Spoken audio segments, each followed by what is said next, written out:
नरेंद्र मोदी के मुताबिक इस दौड़ का मकसद स्टैच्यू ऑफ यूनिटी के लिए जागरूकता फैलाना है।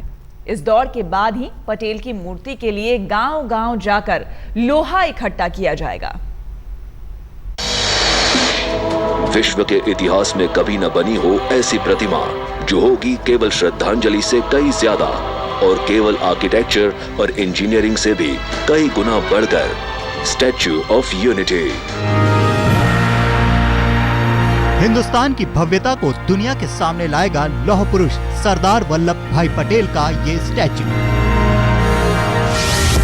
182 मीटर का स्टैच्यू ऑफ यूनिटी, 2000 करोड़ से ज्यादा की लागत। पटेल लौह पुरुष के नाम से जाने जाते थे। आजाद भारत में सबसे बड़ा काम था 500 से ज्यादा रियासतों को एक छतरी के तहत लाना, यानी राज्य रजवाड़ों में बटे भारत को एकजुट करना।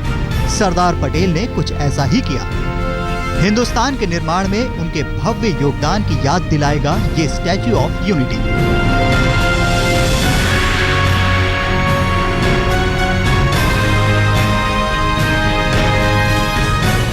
नर्मदा पर बने सरदार सरोवर बांध से करीब 3.5 किलोमीटर दूर साधु बेट द्वीप पर बनेगा ये स्टैच्यू। 182 मीटर की ऊंचाई, यानी करीब 60 मंजिला इमारत के बराबर ऊंचा, यानी न्यूयॉर्क के स्टैच्यू ऑफ लिबर्टी से 2 गुना।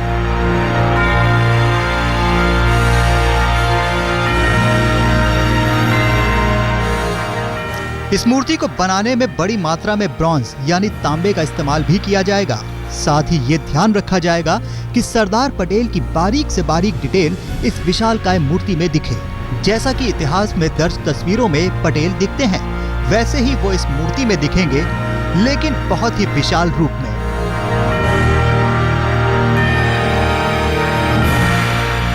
मूर्ति के साथ ही यहाँ विशालकाय म्यूजियम होगा, जिसमें लौह पुरुष के योगदान को दर्शाया जाएगा।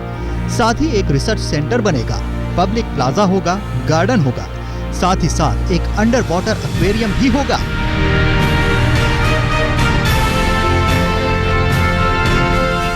दुनिया के सबसे तेज एलिवेटर्स इसमें लगेंगे।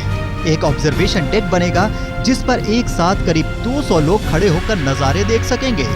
एक तरफ सतपुड़ा के घने जंगल तो दूसरी ओर विंध्याचल की खूबसूरत पहाड़ियां यहाँ 4 चांद लगाएंगी। स्टैच्यू तक पहुंचने के लिए 3.5 किलोमीटर की बोट राइड होगी। यहाँ तक पहुंचना भी अपने आप में किसी एडवेंचर से कम नहीं होगा। एक भारत श्रेष्ठ भारत और 125 करोड़ देशवासियों की श्रद्धांजलि लौह पुरुष को। स्टैच्यू ऑफ यूनिटी को फिलहाल इसी तरह प्रमोट किया जा रहा है। शिलान्यास हो चुका है। उम्मीद इस बात की है कि जितना भव्य इसे बनाने की योजना है, उस पर राजनीति उतनी ही कम हो।